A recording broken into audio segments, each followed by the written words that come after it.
Magandang umaga po. Okay po. Bago po tayo magsimula, malalangin po tayo.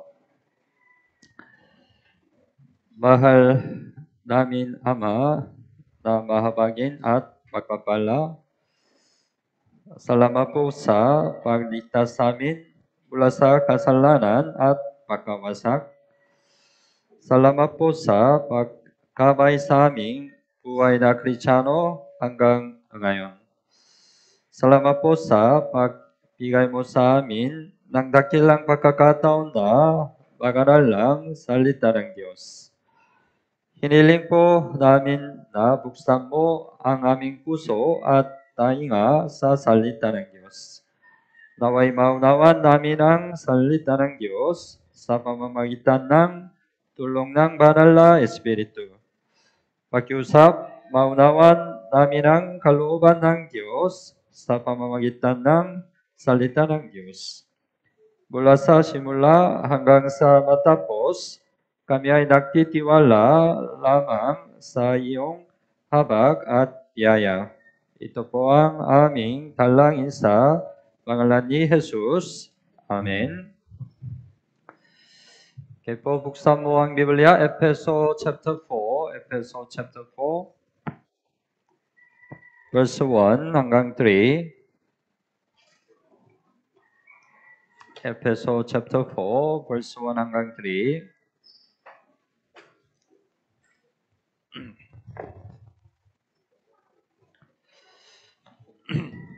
Chapter 4, verse 1 hanggang 3.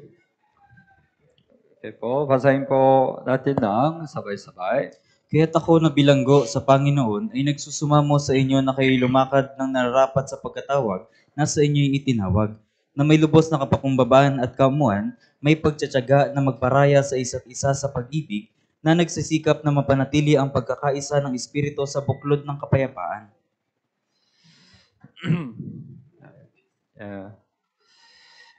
Verse 3, sinabi ng Biblia na nagsisikap na mapanatili ang pagkakaisa ng Espiritu sa buklod ng kapayapaan.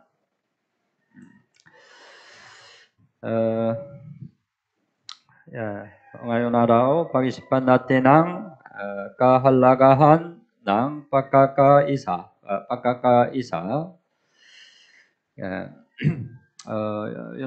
From tomorrow, we start the Grand Bible Seminar. Magmula po bukas ay magsisimula tayo sa ating Grand Bible Seminar. It's the last Grand Bible Seminar of this year, right? Ito po yung huling Grand Bible Seminar para sa taong ito. Before this Grand Bible Seminar, what's the most important? Bago yung Grand Bible Seminar na ito, ano po yung pinakamahalaga? Pag-isipan natin. Bakit kailangan tayo ay magkaisa? Bakit? Una, nais ng ating Panginoon na tayo'y magkaisa. Ating Panginoon. You mark Efeso chapter 4, you mark and at buksan mo ang Biblia, Juan chapter 17, Juan chapter 17, verse 21, 21 hanggang 23, 21 hanggang 23.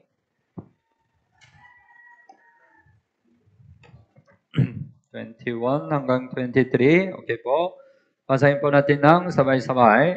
Upang silang lahat ay maging isa, gaya mo, Ama, na sa akin at ako'y sa iyo, sana sila'y manatili sa atin upang ang sanlibutan ay sumampalatayan, ako'y sinugo mo. At ang kalulhatiang ibinigay mo sa akin ay ibinigay ko sa kanila, upang sila'y maging isa, na gaya naman natin na iisa. Ako'y nasa kanila at ikaw ay nasa akin, upang sila'y maging ganap na isa, upang malaman ng sanlibutan na ikaw ang nagsugo sa akin, at sila'y iyong minahal kung paanong ako'y iyong minahal. Juan chapter 17 is the prayer of Jesus, right? Yung Juan chapter 17 po ay panalangin ni Jesus. what his prayer emphasize? Ano po yung binibigyang diin sa kanyang panalangin? His prayer emphasize becoming one, becoming one. Binibigyang diin sa kanyang panalangin ang pagkakaisa, It's a unity, right? Unity. yung pagiging isa. Verse 21, upang silang lahat ay maging isa, right? Verse 22 also, upang sila ay maging isa, na kaya naman natin na isa. Kaya namin natin na isa. You know, right? God is the Trinity, right? Trinity God, right? Alam natin na ang Diyos ay tatlong personang Diyos. God Father, Ang Diyos Ama, the Son, Father God, the Son of God, the Holy Spirit. ang Diyos Ama, Diyos Anak, at Diyos Espiritu Santo. God has a three personality, right? Ang Diyos ay may tatlong persona, But it's a one, right? pero ito ay iisa. It's a Trinity, right? Ito yung tatlong persona. Verse 23, upang sila'y maging ganap na isa, upang malaman ng salibutan na ikaw ang nagsugo sa akin at sila'y iyong minahal kung paano ako'y iyong minahal. Kapag tayo'y nakakaisa, nahahayag ang pag-ibig ng Diyos sa pamamagitan natin. Kapag hindi tayo makakaisa at tayo'y nahati, hindi isipin ng mundo na tayo'y nangmamahalan.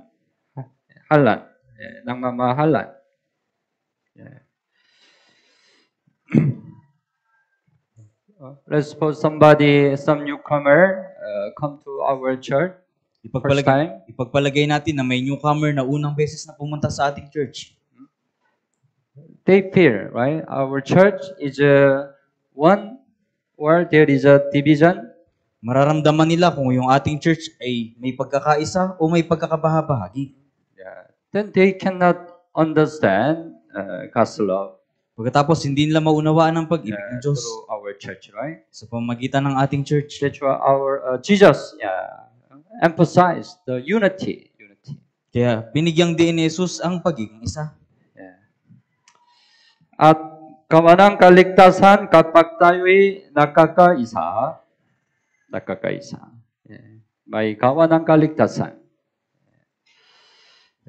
Buksan mo ang Biblia, Kawa chapter 2, 46 and 47. Kawa chapter 2, 46, 47. 46 and 47.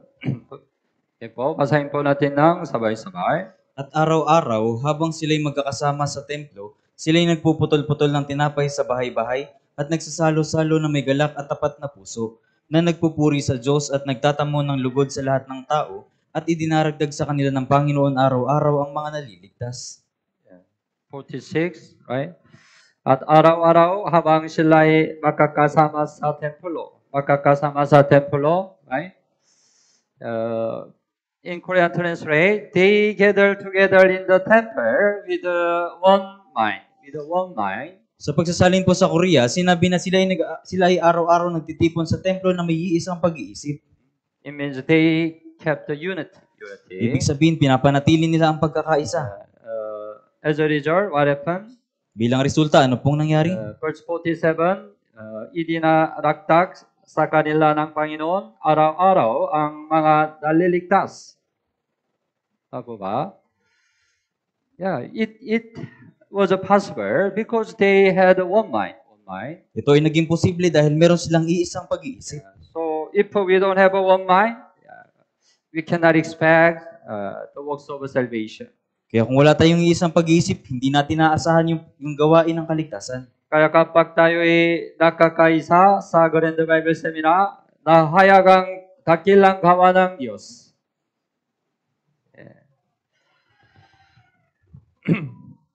ang gawa ng Diyos ay ang pag-isa sa pamamagitan ng banal na Espiritu. Ngunit ang gawa ni Satanas ay ang pagkakahiwalay ng pagkakaisa. That is right, simple, right? Napakasimple po nito. What's God's work? What's the works of Satan? Kung ano yung gawain ng Diyos at gawain ni Satanas. Very simple. God's work, keep the unity, keep the unity. Yung gawain ng Diyos ay panatilihin ang pagkakaisa. The works of Satan make a division always. Pero yung gawain ni Satanas ay magkaroon ng pagkakabahagi.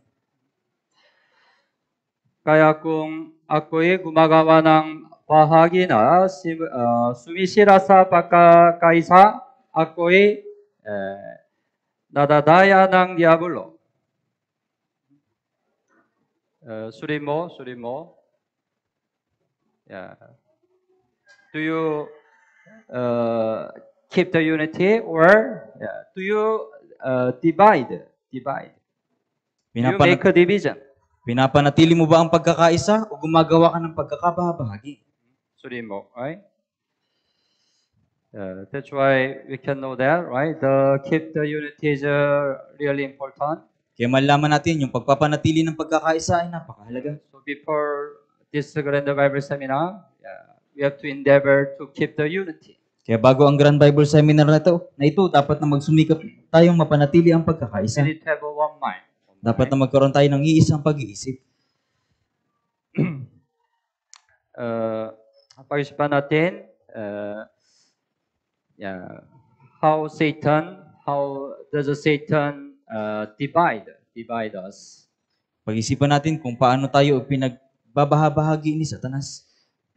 Hinahati tayo ni Satanas sa pamamagitan ng ating pananalita. Dapat tayong mag-ingat sa ating pananalita. Dahil madali tayong makasakit sa pamamagitan ng mga salita. Buksan mo ang Biblia, kay Kan, chapter 15, kay Kan, chapter 12, chapter 12.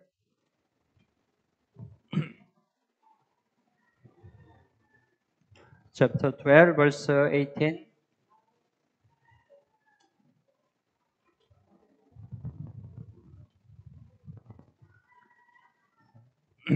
Chapter 12, 18.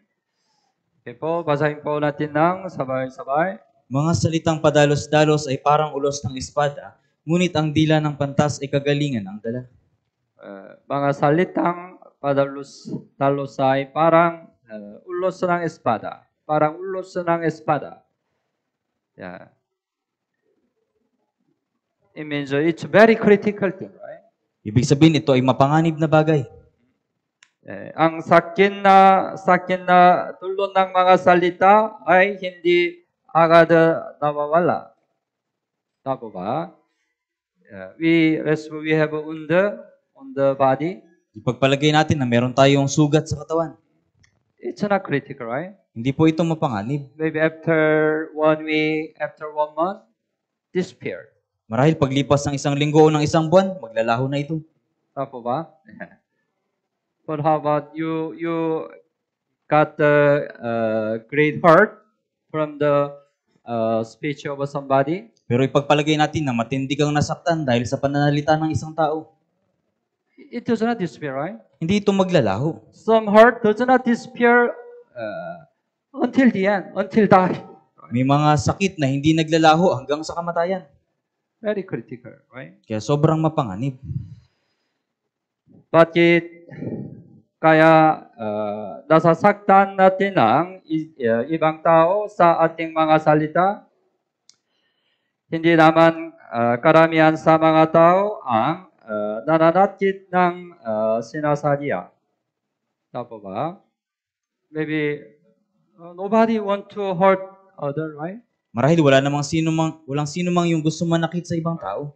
Especially as a Christian in church, you don't want to hurt anybody, right? Lalo higit bilang Kristiyano sa loob ng church, wala ka namang gustong saktan sa loob But ng church.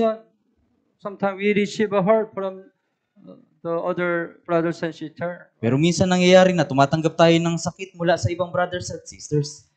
Nagsasalita tayo ayon sa sarili nating pananaw at pamantayan. Hindi natin iniisip ang damdamin at kalagayan ng kausap.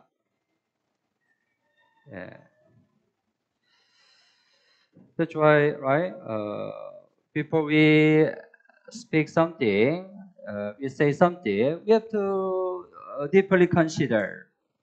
Kaya bago tayo magsalita ng isang bagay, kailangan natin itong malalim na pag-isipan. Whether my word heard or not, we need to consider deeply. Isaalang-alang natin ng malalim kung makakasakit ba yung aking salita o hindi.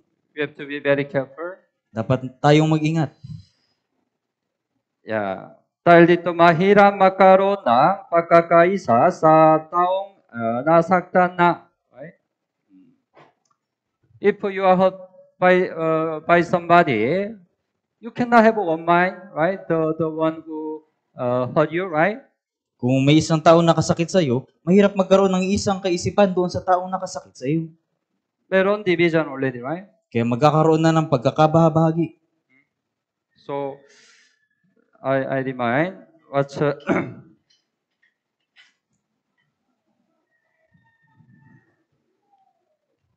God's work.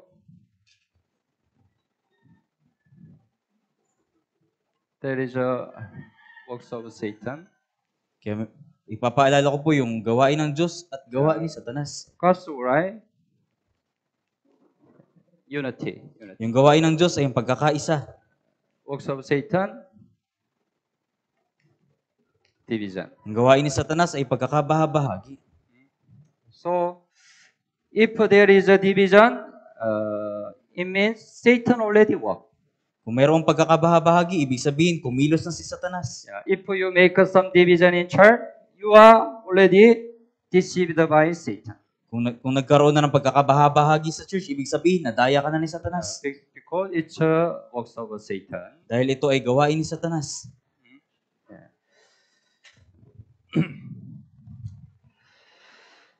At hindi natin dapat pinag-usapan ang kabakristyano sa masamang paraan. Buksan mo ang Biblia, Kaikan 18, 18 verse 8.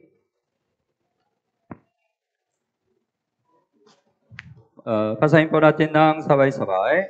Ang mga salita ng mapagbulong ay masasarap na subo ang katulad, sila'y nagsisibaba sa kaloob-looban ng katawan. Ang mga salita ng mapagbulong ay masasarap na subo ang katulad. Masasarap. Masasarap na subo. Kagaya ng masarap merienda. Masarap merienda, right? What do you mean? Most of people, right? Most of people, they love speak of other person's problem, mistake. Karamihan sa mga tao, gustong-gusto nila na pag-usapan yung pagkakamali ng ibang tao. But usually we don't talk about the good things of the other people. Pero hindi natin pinag-uusapan yung mabubuting bagay sa ibang tao. It's a man's nature. Ito yung Simple likas nature, sa right? tao. When we heard some mistake of other, we want to say to the other, right? Kapag nakarinig tayo ng pagkakamali ng isang tao, gusto natin itong sabihin sa ibang tao. Ito ay kagaya ng masarap merienda, right? Kapag pinag-uusapan natin ang iba, madalas ay hindi mabubuting bagay ang nasasabi natin. Kaikan chapter 20, verse 19.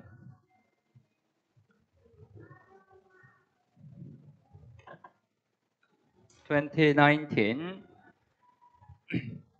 Okay po, basahin po natin ng sabay-sabay. Ang naghahatid ng chismis ay naghahayag ng mga lihim, kaya't ang nagsasalita ng kahangalan ay huwag mong kasamahin. Ang naghahatid ng chismis ay naghahaya ng mga lihim. Chismis, right? Alam mo, right? Chismis, right? You heard some secret thing of other, right? Nakarinig ka ng isang lihim na bagay ng isang tao. That might have to keep in your heart. Kung gayon, mahirap tong ipanatilihin sa puso mo. You want to say to somebody, right? Kaya gustong-gusto mong sabihin to sa ibang tao. Maging chismis, right? Chismis. Yeah. Kapag paulit-ulit nating pinag-uusapan ng pagkakamali ng iba, nakakaroon ng pagkakahiwalay ng damdamin. It make a division, right? Ito yung gumagawa ng pagkakabahabahagi. Also Satan, right? Ito po yung gawain ni Satanas. You are deceived by Satan. Right? Ikaw ay nadaya na ni Satanas. Kaikan 17 verse 9. 17 verse 9. Basahin po natin ng sabay-sabay. Ang nagpapatawad ng kasalanan ay humahanap ng pagmamahalan, ngunit ang nagpapaulit-ulit sa usapin ay naghihiwalay ng magkakaibigan. Unirang nagpapaulit-ulit sa usapan ay nakhihiwalay ng pagkakaibigan. Tama ba? What should you do if so? Kung gayon, anong ginagawa mo? Don't say the mistake of the other, right? Huwag mo sabihin yung pagkakamali ng iba. Because it make a division, right? Dahil ito yung gagawa ng pagkakabahabahagi. Anong kailangan? Ang nagpapatawad ng kasalanan ay humahanap ng pangmamahalan, right? Kapag may nagsabi ng masama tungkol sa iba, pakinggan sa isang tainga at ilabas sa kabila. Naintindihan niyo po? You heard some bad things of other. You hear, right? May narinig kang isang masamang bagay tungkol sa isang tao. Let it go out. Hayaan mo itong lumabas sa kabila. Don't keep in your heart. Huwag mo itong ingatan sa puso mo. It's helpful for you. Dahil ito ay makakatulong sa iyo. It's very helpful for your Christian life. Makakatulong to sa buhay Kristiyano mo. You do better say, I didn't hear anything. Pwede mo sabihin na wala akong anumang narinig. Yeah. Then we can keep the unity. Kung gayon, mapapanatili natin ang pagkakaisa. Okay po. Anong kailangan to keep the unity? Ano ang paraan ng pagkakaisa? Pag-isipan natin. Balikan natin Ephesians chapter 4. Ephesians chapter 4.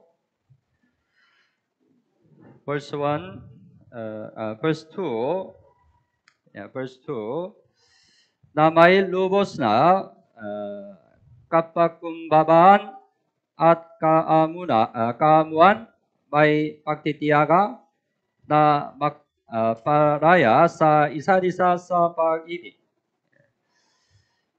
Ito ang kailangan.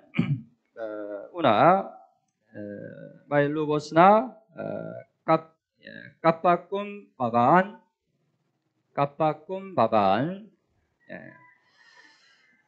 Kapag tayo ay mapangmataas, kapag tayo ay mapangmataas, hindi tayo maaaring makaisa. Kapag mayabang tayo, nakakaroon ng alitan at paghatol. Hindi tayo maaaring maging isa kung may alitan at paghatol sa pagitan ng pagkakapatid. Hindi dapat makaroon ng alitan sa loob ng iglesia. Unang Korinto chapter 1, buksan mo ang Biblia. Unang Korinto chapter 1, verse 10.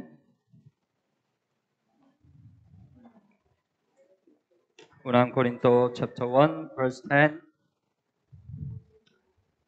Okay po, basahin po natin ng sabay-sabay. Mga kapatid, ngayon ay nanawagan ako sa inyo sa pamamagitan ng pangalan ng ating Panginoong Hesukristo na kayong lahat ay magsalita ng isang bagay lamang at huwag magkaroon sa inyo ng mga pagkakabahabahagi, kundi kayo magkaisa sa isang pag-iisip at layunin lamang. Yeah, kayong lahat ay magsasalita ng isang bagay lamang, right? At huwag magkaroon sa inyo ng mga pagkakabahabahagi, kundi kayo'y magkaisa sa isang pag-isip at layunin lamang. There was the division in Corinthian church, right? Nagkaroon ng pagkakabahabahagi sa iglesia ng Korinto. That's why Apostle Paul sent this letter to Corinthian church Kaya pinadala ni Apostol Pablo yung sulat na ito sa iglesia ng Korinto. to make a division in church. Huwag magkaroon ng pagkakabahabahagi sa iglesia. Have one mind. Magkaroon ng iisang pag-iisip. Yeah. Philippians chapter 4. Filipos chapter 4, Verse 2. Philippians chapter 4, verse 2. Okay po, basahin po natin ng sabay-sabay. nakikiusap ako kina Euodias at Sintike na magkaisa sila ng pag-iisip sa Panginoon. Yeah. Nakikiusap ako kina Euodias at Sintike. Pastor, encourage Euodias at Sintike. Hinimok ni Apostol Pablo si Euodias at si Sintike. Bakit? There was a division between them, right? Dahil merong pagkakabahabahagi sa pagitan nila. Magkaisa sila ng pag-iisip sa Panginoon. Maybe they are the sister, right? Sister Euodias and Sister Syntyche. Marahil sila ay mga sister, Sister Euodias at si Sister Maybe Sintike. they have some dispute each other, right? Marahil meron silang pagtatalo sa isa't isa. It make a division in church, right? Ito yung gumagawa ng pagkakabahabahagi sa loob ng So church. Pastor encourage them, have one mind. Kaya hinimok sila ni Apostol Pablo na magkaroon ng iisang pag-iisip. Hindi tayo dapat maghatol sa kapwa-Kristyano kung nais nating magkaisa. Yeah. Unang Korinto chapter 4, verse 5. Unang Korinto chapter 4, verse 5. Basahin po natin ng sabay-sabay. Kaya't huwag muna kayong humatol ng anuman ng wala pa sa panahon hanggang sa dumating ang Panginoon. Siya ang magdadala sa liwanag sa mga bagay na sa ngayon ay nakatago sa kadiliman at ibubunyag ang layunin ng mga puso. Kung magkagayon, ang bawat isa ay tatanggap ng papuri mula sa Diyos. Huwag, right? Huwag muna kayong umatol ng anuman ng wala pa sa panahon. Okay? Hanggang kailan? Hanggang sa dumating ang Panginoon. Right? Yeah. Hindi tayo dapat maghatol sa kapwa-Kristyano. Tanging ang Diyos lamang ang makapaghatol ng may ganap na katuwiran. Right? Because we don't know everything, right? Dahil hindi natin nalalaman ang lahat ng bagay. That's why it's not possible we can judge it rightly. Right? Kaya hindi posible na matuwid tayong humatol. Right? Because we don't know everything, right? Dahil hindi natin nalalaman ang lahat ng We bagay. just judge it according to what we saw. Humahatol lamang tayo kung ano yung ating nakikita. But we don't know behind the thing, right? Pero hindi natin alam kung ano yung nasa likod ng bagay That's na yun. our judgment is not perfect. Kaya yung ating paghatol ay hindi perpekto. Only God can judge it righteously, right? Tanging Diyos lang yung maaring humatol ng matuwid. That's why we have to commit judgment to the Lord. Kaya pagkatiwala natin yung paghatol sa Panginoon. Judgment just to make a division in church, right? Dahil yung paghatol ay gumagawa ng pagkakabahabahagi sa church. Buksan mo ang Biblia, James chapter 4. Santiago chapter 4. 11, James chapter 4, 11 and 12, 11 and 12.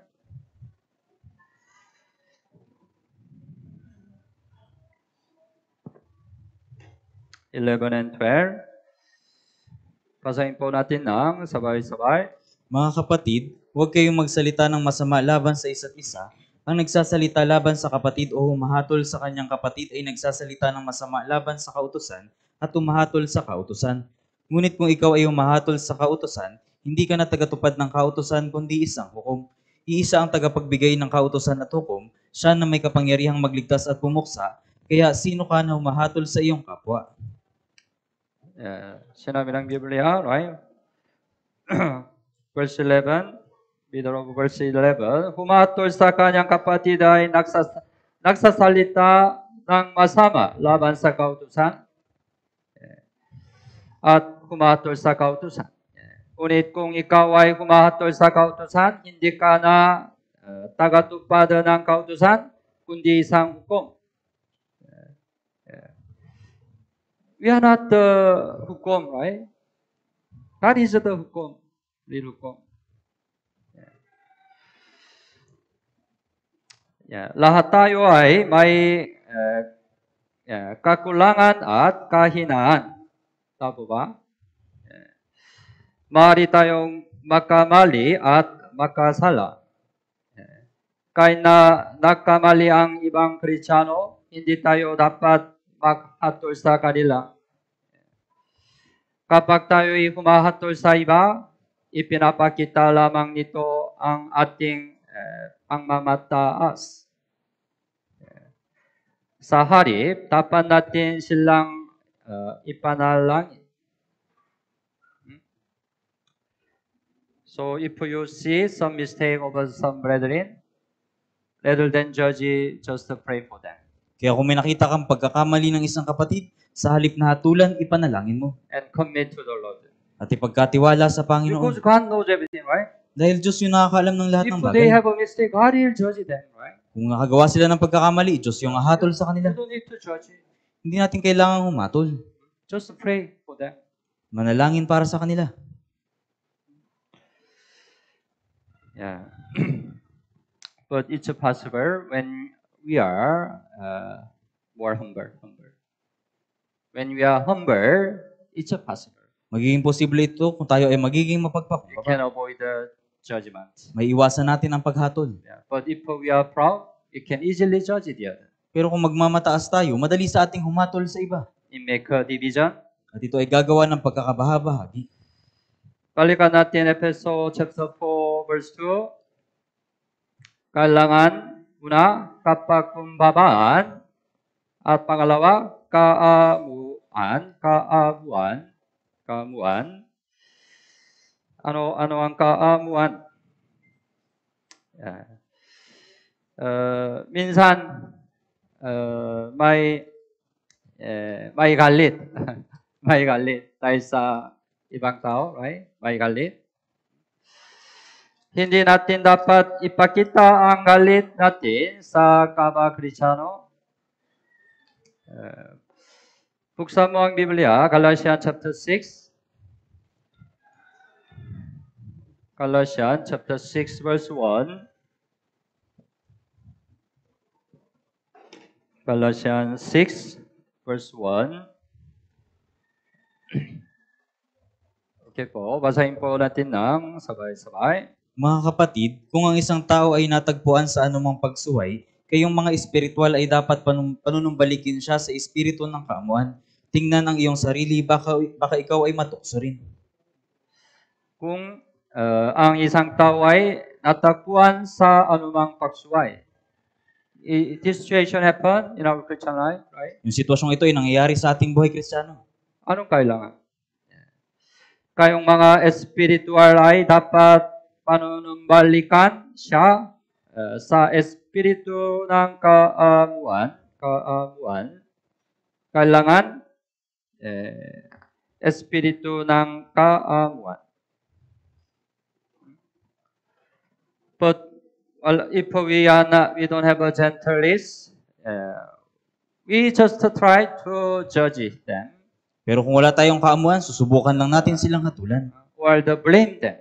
O sisisihin sila. Why you do like that? Bakit ganyan yung ginagawa mo? If you are Christian, why you do like that? Kung Kristiyano ka, bakit ganyan yung ginagawa mo? We just criticize, right? Pupunahin lang natin sila. Then they will not change their heart, right? Pagkatapos hindi magbabago yung kanilang puso. kailangan gently. Kailangan ng kaamuan. We shouldn't express. Hindi tayo dapat magalit sa sa loob ng simbahan. Buksan mo ang Biblia, James chapter 1, 19 and 20, James chapter 1, 19 and 20. Santiago chapter 1 verse 19 hanggang 20. Okay po, basahin po natin ng sabay-sabay. Unawain ninyo ito, minamahal kong mga kapatid, ang bawat tao ay dapat na maging mabilis sa pakikinig, marahan sa pagsasalita, mabagal sa pagkagalit, sapagkat ang galit ng tao ay hindi gumagawa ng katuwiran ng Diyos. Ang bawat tao ay dapat na maging mabilis sa pakikinig, marahan sa pagsasalita, mabagal sa pagkagalit.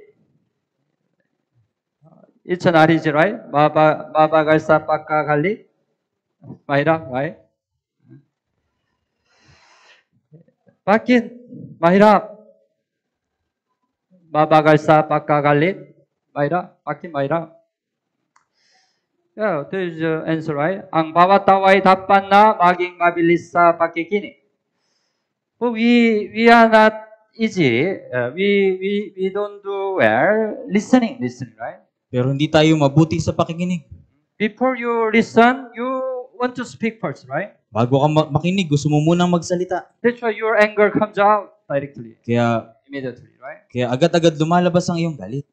So before you speak, try to listen muna. Kaya bago ka magsalita, subukan mong makinig muna. You see some mistake over somebody, Nakita ka ng pagkakamali ng isang tao. don't speak immediately. Huwag ka agad magsalita. You need to hear why they have this mistake. Kailangan mong pakinggan bakit sila may ganitong pagkakamali. Maybe they have some reason, right? Marahil meron silang dahilan. They do like that. They have some reason, right? Ginagawa nila ito dahil meron silang dahilan. Try to hear first Kaya subukang makinig muna before you speak. bago ka magsalita. Then you understand the situation, right? Pagkatapos maiintindihan mo yung sitwasyon. Then you will not get angry, right? Pagkatapos hindi ka magagalit. Mabagal sa pagkagalit. Kailangan nating matuto kay Jesus na maamo. Matthew chapter 11:29. Sinabi ni Jesus, Matthew 11:29.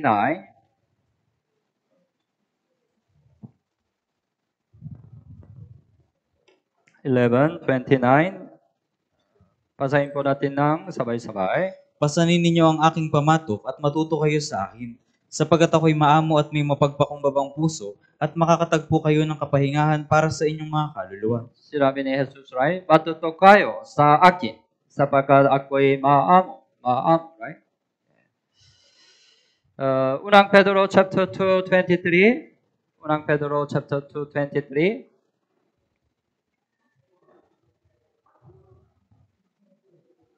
Unang Pedro chapter 2:23.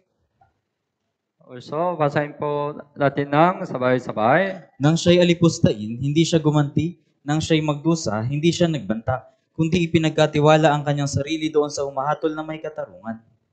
Nang siya ay alipustain, si Jesus, right? Nang siya ay alipustain, hindi siya gumanti, right? He had a gentleness, right? Nagkaroon siya ng kaamuan. Kailangan baguhin ang ugaling madaling magalit. Don't say, it's my character, I'm hot-tempered. Huwag mo sabihin na, ugali ko na to, madali talaga ako magalit. Your side understand me. Sa panig mo, intindihin mo ako. Yeah, before you're hot-tempered. But after salvation, you have to change it. Noon may initin yung ulo mo, pero pagtapos ng kaligtasan, kailangan mong magbago. Kahit mahirap, you need to try to change it. Kailangan mong subukang magbago. It's possible by relying on the Holy Spirit. Ito ay magiging posible sa pamamagitan ng pagtitiwala sa Espiritu Santo. Hindi mo kayang makipagtalo sa taong mahinahon.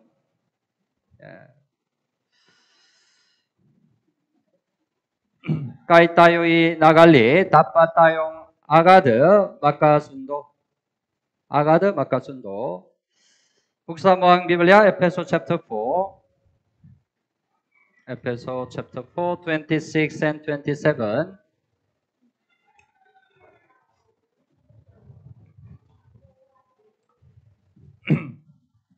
26 and 27. Chapter 4, Efeso chapter 4, 26 and 27. Basahin po natin ng sabay-sabay. Magalit kayo, ngunit huwag magkasala, huwag hayaang lubugan ng araw ang inyong galit, at huwag bigyan ng pagkakataon ang dyablo. 26. Magalit kayo, ngunit huwag magkasala, huwag hayang lubugan ng araw ang inyong galit. Anong ibig sabihin?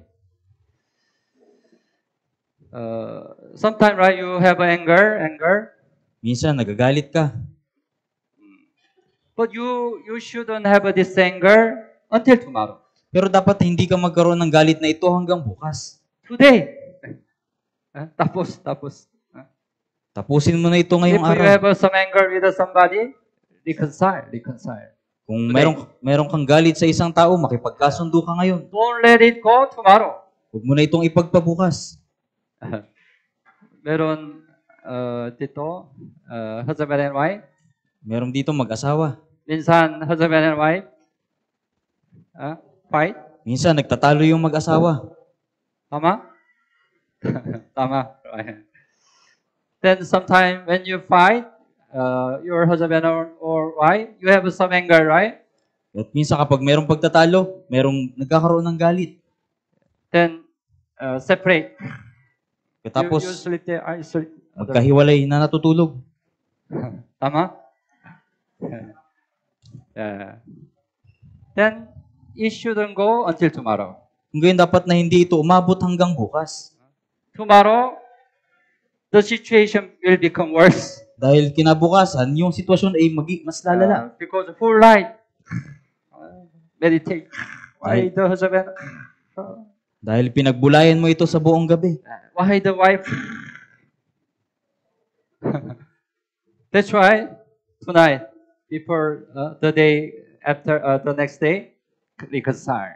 Kaya ngayong gabi, bago yung sunod na araw, makipagkasundo ka na. Bakit? 27. Huwag bigyan ng pagkakataon ng diablo. Tama? If allowed until tomorrow, Satan works. Kung ipapahintulot mo hanggang bukas, kikilos si Satanas. Don't give a chance to Satan. Huwag bigyan ng pagkakataon si Satanas. Not only husband and wife, but also between brothers and sisters pareho. Hindi lamang sa pagitan ng mag-asawa, kundi sa pagitan din ng mga brothers at sisters. If you have some problem with some brethren, reconcile as soon as possible. Kung meron kang problema sa isang kapatid, makipagkasundo sa lalong madaling panahon. Yeah.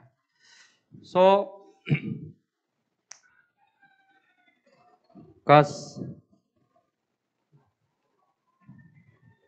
Satan, right, villain, gentle, right? Kaamuan. To keep the unity, we need a gentleness. Upang mapanatili ang pagkakaisa, kailangan ng kaamuan. Yeah. But Satan, right? Make anger, right? Make anger. Pero Satanas, gumagawa ng galit. Balikan natin, Efeso chapter 4, verse 2.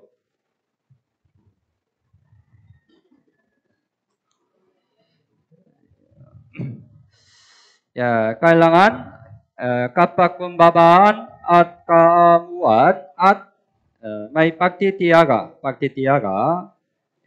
Kailangan natin ng pagtiis upang tayo'y makaisa. Iba-iba tayo ng ugali. Tama ba? Kaya kahit makita natin ang kahinaan ng mga kapatid, magtiis tayo ng may pagtitiyaga. Ang simula ng pag-ibig ay sa pamamagitan ng pagtitiyaga. Right? Unang Korinto chapter 13 is the chapter of love, right? Yung unang Korinto chapter 13, ito yung talata, ito yung chapter ng pag-ibig. It defined the love, right? Pinapaliwanag dito ang pag-ibig. What's the first thing? Ano yung unang bagay? Buksan mo ang Biblia, unang Korinto chapter 13 verse 4. Chapter 13 verse 4.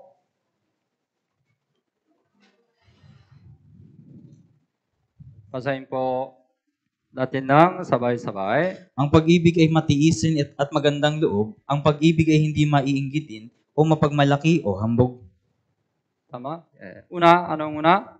Ang pag-ibig ay matiisin, right? Long suffering. Matiisin. Hindi short suffering, right? Kundi long suffering, right? It's love. Real love. Ito po yung tunay na pag-ibig. Kung wala tayong mahabang pagtitiis, tiyang na magkakagulo tayo sa isa-isa. Sundin natin ang halimbawa ng mahabang pagtitiis ni Jesus. Buksan mo ang Biblia, unang Timoteo chapter 1, unang Timoteo chapter 1, 16. Unang Timoteo chapter 1, 16. Okay po. Basahin po natin ng sabay-sabay. Ngunit dahil dito, nakatanggap ako ng habag upang sa akin na pangunahin ay maipahayag ni Hesukristo ang kanyang sakdal na pagtitiis bilang halimbawa sa mga sasampalataya sa Kanya tungo sa buhay na walang hanggan. Natanggap ako ng habang upang sa akin na pangunahin ay may pahayag ni Hesukristo ang kanyang sakdal na pagtitiis, right? Kanyang sakdal na pagtitiis bilang halimbawa. He showed the example to us, right? Ipinakita niya yung halimbawa sa atin. Because we also need the long suffering. Dahil kailangan din natin ng pagtitiis. Dahil sa mahabang pagtitiis ng Panginoon, tayo ay naligtas. Tama po ba? We have committed a sin how long time? Gaano katagal na po tayong gumagawa ng From pagkakasala? birth until now, how long we have committed a sin? Simula kapanganakan hanggang ngayon, gaano katagal na tayong gumagawa ng kasalanan? Jesus Christ, right? Had a long suffering for us, right? Pero si Hesukristo ay nagtitiis para sa atin. Because of His long suffering, we could be saved. Dahil sa kanyang pagtitiis, tayo ay naligtas. At tinanggap tayo ng Panginoon sa pamamagitan ng kanyang mahabang pagtitiis. Dahil dito, tayo ay nakapanatili sa loob ng iglesia. Tama po ba? After salvation, we still have many problems. Pagkatapos ng kaligtasan, mayroon pa rin tayong maraming problema. Tama po ba? You are not enough. Hindi tayo sapat. We had many mistakes. Marami tayong pagkakamali. But He received us. Pero tinanggap niya tayo. He had a long suffering for us, right? Nagkaroon siya ng pagtitiis para sa atin. Because of His long suffering, we are here now, right? At dahil sa kanyang pagtitiis, tayo ngayon ay nandito. Kaya tayo rin ay dapat magtiis at tumanggap sa ating mga kapatid kay Kristo. Kaya hindi pa nagpabago ang ilang kapatid, magtiis tayo at maghintay. Darating ang araw ng kanilang pagbabago. Maghintay pa tayo, palang araw ang Diyos ang magbabago sa kanila. Then we can keep the unity. Kung gayon mapapanatili natin ang pagkakaisa. Kailangan long suffering, right? Balikan natin, Ephesians chapter 4, verse 2. Kapakumbabaan at kaamuan, may pagtitiyaga, na magpalaya sa isa't isa sa pag-ibig. Magpalaya sa isa't isa. Ito ay kapatawaran. Kailangan kapatawaran at pag-ibig. Kung hindi natin pinapatawad ang ating mga kapatid, hindi tayo magiging tunay na iisa. Buksan mo ang Biblia, Colossians chapter 3.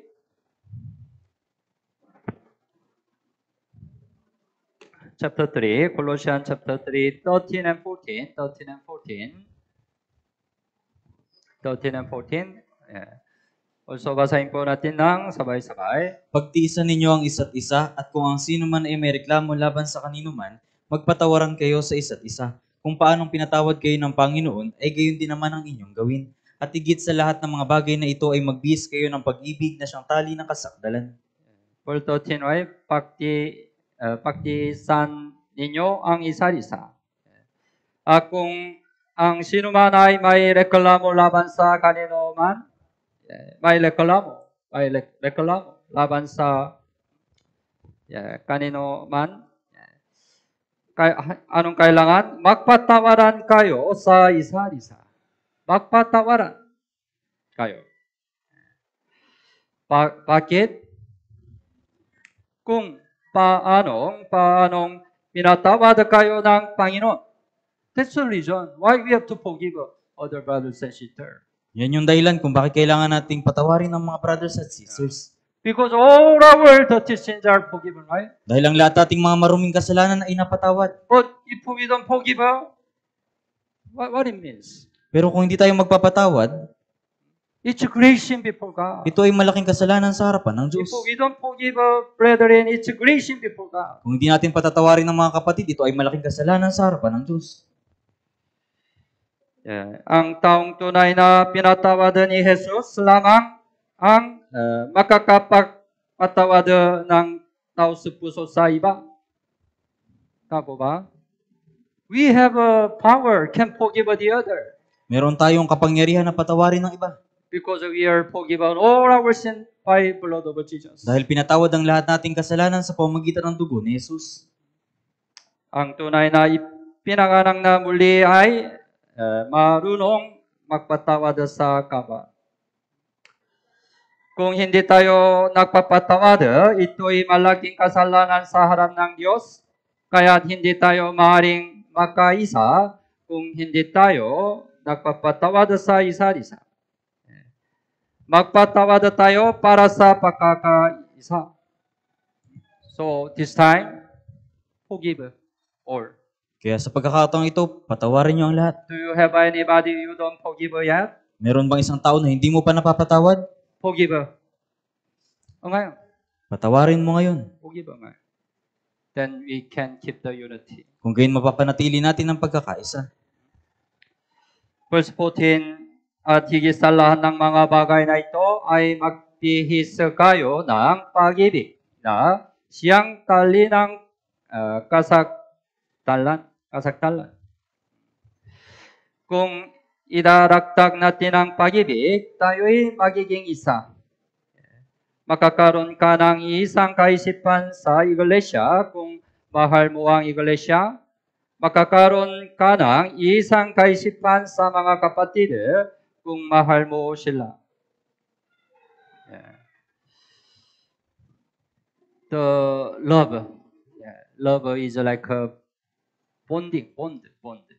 Ang pag-ibig ay gaya ng isang tali. Right? Satan tried to divide. Nais tayong paghiwalayin ni Satanas. But if we love one another, it's like a bond. Pero kung iibigin natin ang isa't isa, ito ay gaya ng pagbubuklod.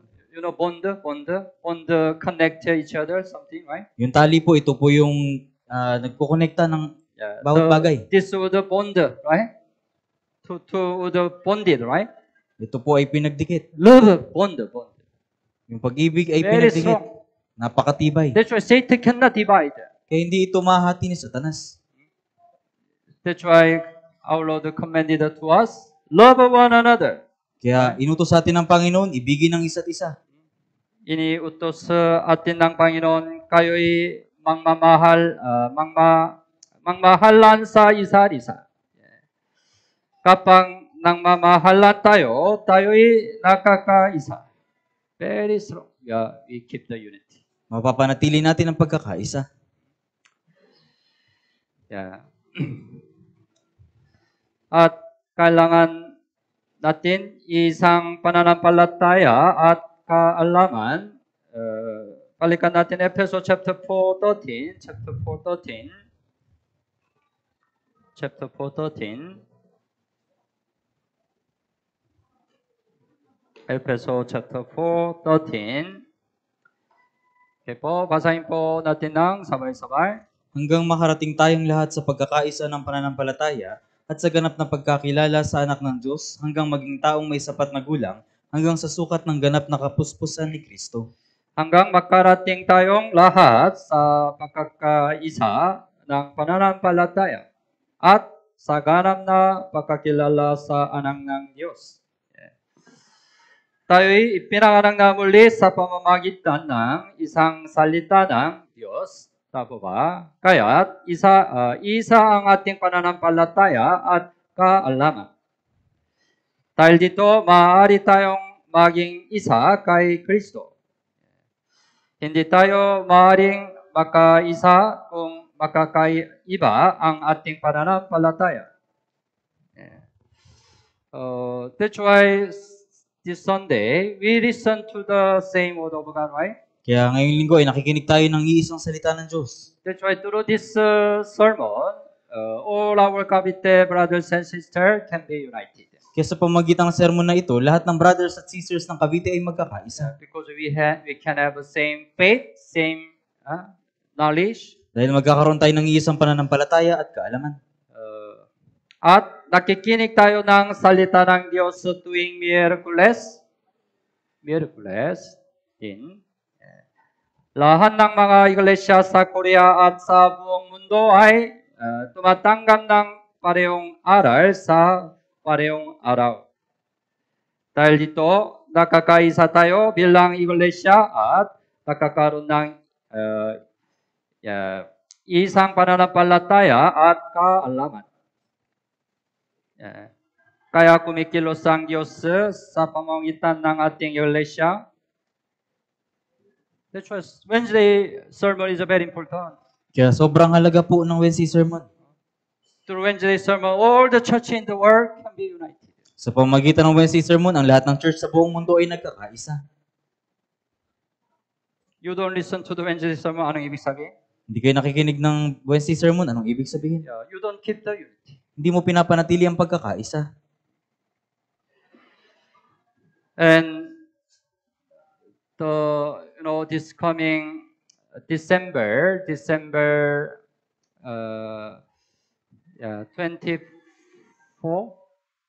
we have the New Year retreat. At ngayong paparating ng December 24 ay magkakaroon tayo ng New Year retreat. Why we have a New Year retreat? Bakit tayo mayroong New Year retreat? All the saved people in the Philippines, we gather together in retreat center, right? Lahat ng mga ligtas sa Kristiyano sa buong Pilipinas ay nagkakatipon-tipon doon sa retreat center. Malayo, medyo malayo. Some churches malayo, right? May ibang church na malalayo. But why they come here, Pero bakit sila pumupunta dito? retreat center?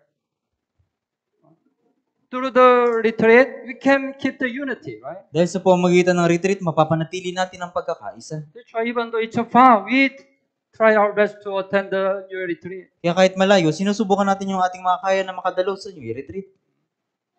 So, when we attend the New Year retreat, we keep the unity. Kaya kung dadalo tayo sa New Year retreat, mapapanatili natin ang pagkakaisa. This year, we set the goal, New Year retreat, 200 attendees. Ngayong New Year retreat ay nagtakda tayo ng goal na 200 na attendees. From now, you need to prepare to attend the New Year retreat. Kaya mula ngayon kailangan mo maghanda na makadalo sa New Year retreat. To attend, right? You need to save money for the registration, for the transportation fee. Upang makadalo, kailangan mo maglaan ng pera para sa registration at transportation fee.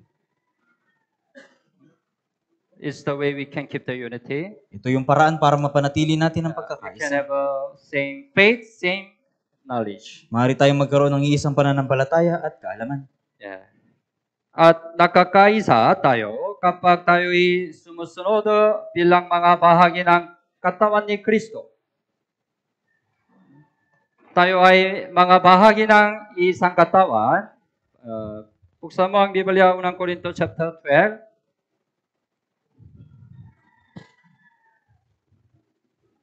Unang Corinto 12, verse 12. Unang Corinto 12, verse 12. Basahin po natin ng sabay-sabay. Sapagkat kung paanong ang katawan ay iisa at marami ang mga bahagi, at ang lahat ay bahagi ng katawan, bagamat marami ay iisang katawan, gayon din si Kristo. Ang katawan ay isa, right? Katawan ay isa at marami ang mga bahagi. Marami ang mga bahagi. At ang lahat ay bahagi ng katawan. Tama ba? Kung hindi sumusunod ang mga bahagi ng katawan sa ulo, hindi kailanman makakaroon ng pagkakaisa. Tama ba? Let's suppose meron hand. Pagpalagay natin na mayroong kamay. Let's suppose your hands in the body.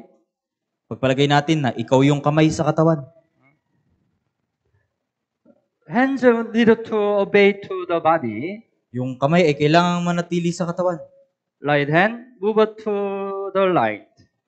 Kanang kamay, pumunta ka sa kanan. Move to the right, right? Tama? But right hand, move to the right. Kanang kamay, pumunta ka sa kanan. Ayaw ko. Ayaw. I want to move to left. Gusto kong pumunta sa kaliwa. Even though right hand is in the body, we cannot say each one, right? Kahit na yung kanang kamay ay nasa katawan, hindi natin masasabi na ito ay isa. Tama ba? Need to obey. The member need to obey to the body. Yung bahagi ay kailangan sumunod sa katawan. Then we can say it's really one body. Kung gayon masasabi natin na ito ay iisang katawan.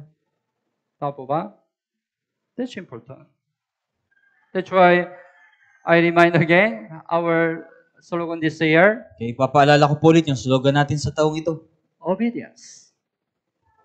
Pinakamahalagang bagay, obedience.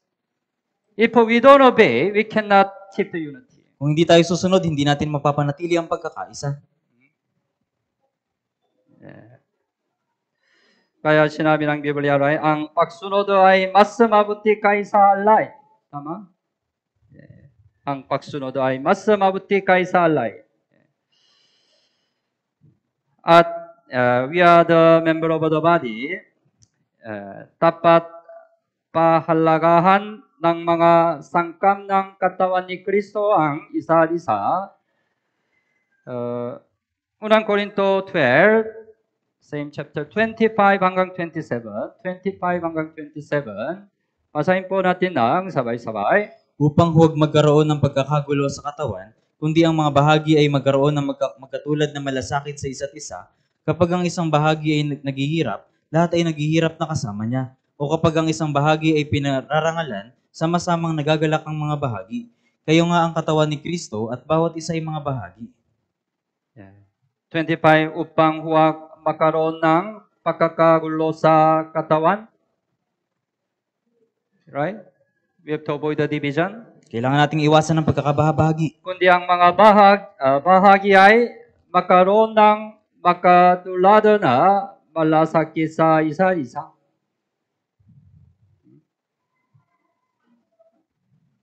Let's suppose it happened, your hand.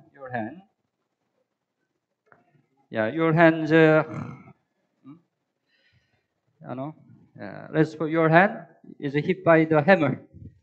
Ipagpalagay natin na yung kamay mo ay napukpok ng martilyo. Ano mangyari? Very painful, right? Sobrang sakit po nito.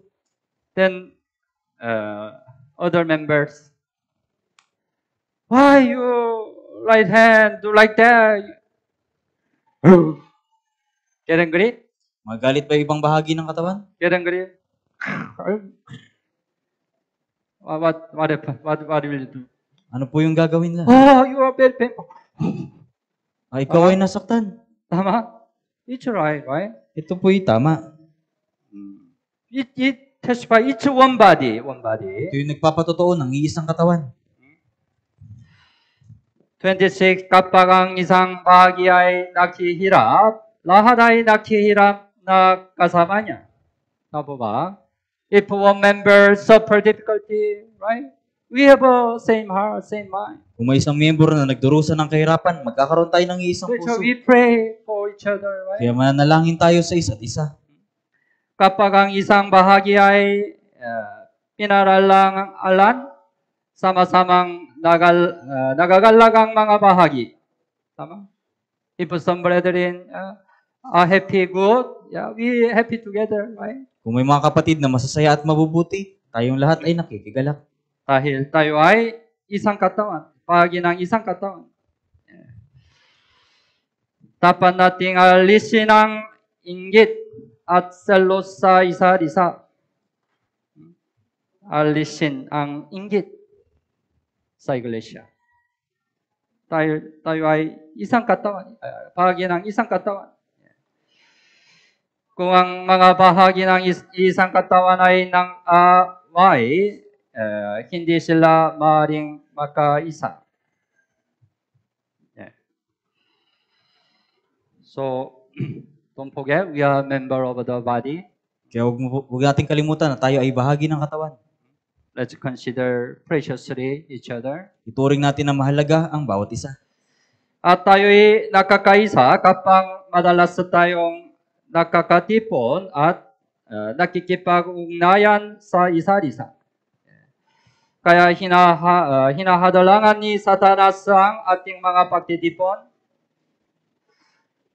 Buksan mo ang Biblia, unang Thessalonica chapter 2, unang Thessalonica chapter 2, 17 and 18, 17 and 18. 17 and 18. Unang Thessalonica chapter 2, 17 and 18. Okay po, basahin po natin ng sabay-sabay. Ngunit kami mga kapatid na nahiwalay sa inyo ng maikling panahon, sa katawan hindi sa puso, ay lalong higit na nabik na makita kayo ng mukhaan, sapagkat nais naming pumunta sa inyo, lalo na akong si Pablo na paulit-ulit na nais makabalik, ngunit tinahadlangan kami ni Satanas. Sinabi ni Pastor Pablo, right? Mga kapatid na nahiwalay sa inyo ng maikling panahon. Sa katawan, hindi sa puso. Katawan, malayo.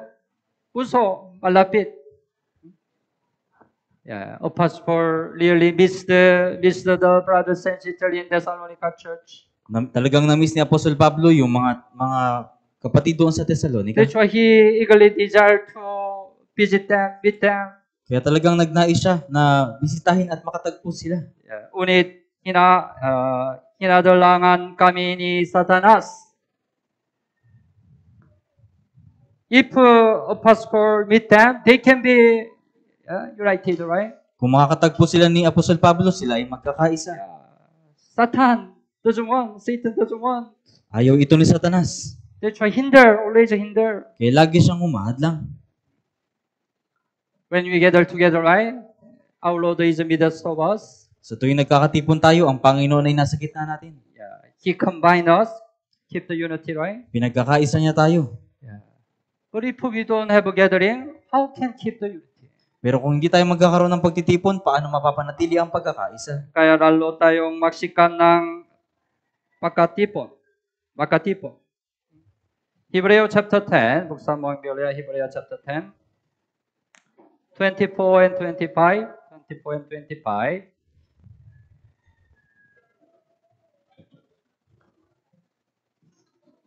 And 25. Basahin po natin ng sabay-sabay. At ating isaalang-alang kung papaano gigisingin ang isa't isa sa pag-ibig at sa mabubuting gawa, na huwag nating pabayaan ang ating pagtitipon, gaya ng ugali ng iba, kundi palakasin ang loob ng isa't isa, lalong-lalo na kapag inyong nakikita na papalapit na ang araw. 25, huwag nating pabayaan ang ating pagtitipon. Kaya ng ugali ng iba. Kaya ng ugali ng iba. Maybe the people say, why our church have so many gatherings? Maraming tao sinasabi nila, bakit yung church natin maraming pagtitipon? Linggo-linggo, miraculous, miraculous, Linggo-linggo at tuwing Miyerkules. right? At this week, Bible seminar. At ngayong linggo may Bible seminar. Araw-araw, right? Mula Lunes hanggang Biyernes, araw-araw. People say, why your church every day? You go to church. Bakit sa church nyo araw-araw pumupunta sa church?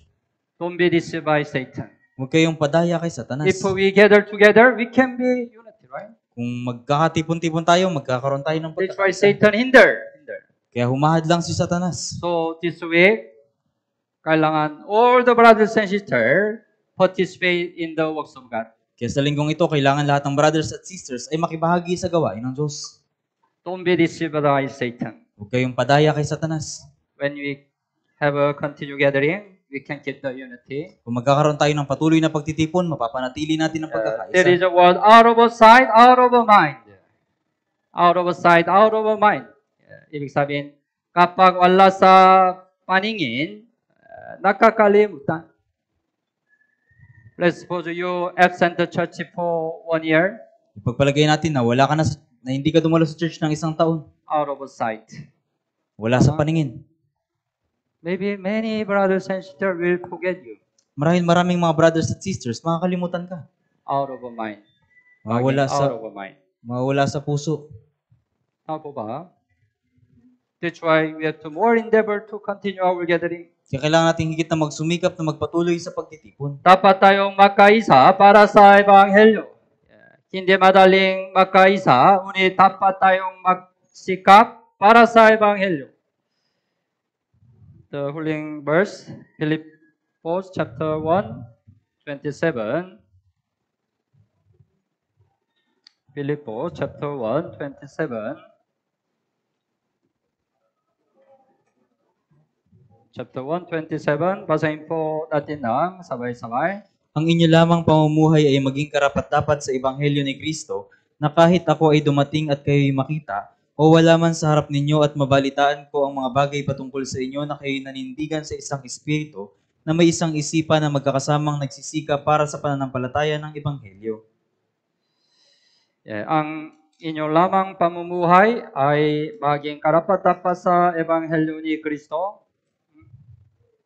Ano ang pamumuhay karapat-dapat sa Ebanghelyo ni Kristo? Kayo'y naninindigan sa isang espiritu na may isang isipan na magkakasamang nagsisikap para sa pananampalataya ng Ebanghelyo. We need to have one mind for the gospel in this Bible seminar. Sa Bible seminar na ito, dapat na magkaroon tayo ng iisang pag-iisip para sa Ebanghelyo. Sa harap ng Ebanghelyo, ang ibang mga bagay ay malin lamang. Tama po ba? You have some problem? Meron kang problema? You have some problem with some brethren? Meron kang problema sa mga kapatiran? It's small compared with the gospel, right? Yan po ay maliit kumpara sa Ebanghelyo. You have some physical problem? Meron kang mga physical na problema? It's small before the gospel. Maliit lang yan kumpara sa Ebanghelyo. Sa linggong ito, magkaisa tayo para sa Ebanghelyo. Huwag muna nating isipan ng ibang mga alalahanin kung ituon natin ang ating puso sa Ebanghelyo. Okay po? This way? Lahat? Kasama? Yes. With one mind? Na may isang pag-iisip. Check yourself whether you have one mind for this Bible seminar. Suriin niyo po yung sarili niyo kung meron kayong pag-iisip, isang pag-iisip para sa Bible If we seminar really have ito. one mind for this Bible seminar, I convince many people will be saved through this Bible seminar. Kung meron kayong isang pag-iisip para sa Bible seminar na ito, kumbinsido ako na maraming tao ang maliligtas. Okay po, malalangin po tayo. Mahal naming Ama na mahabagin at magpapala. Salamat po sa pagligtas sa amin mula sa kasalanan at pagkawasak.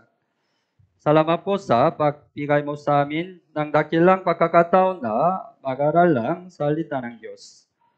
Salamat po sa maunawan ang kalooban ng Diyos sa pamamagitan ng salita ng Diyos. Hiniling po namin na sundin natin ang salitang natutunan natin na ngayon. Tulungan mo po kami na mabuhay ng higit na sumusunod sa iyo sa taong ito. Magsisimula ang Grande Bible Seminar mula bukas. Buksan mo po ang aming mga labi upang buong tapang naming may pahayag ang Ebanghelyo. Panginoon, akayin mo po ang maraming nawawalang kaluluwa tungo sa iyong salita. Panginoon, hayaan mong maraming kaluluwa ang maligtas at magbigay ng kaluwalhatian sa iyo. Ito po ang aming dalangin sa pangalan ni Jesus. Amen.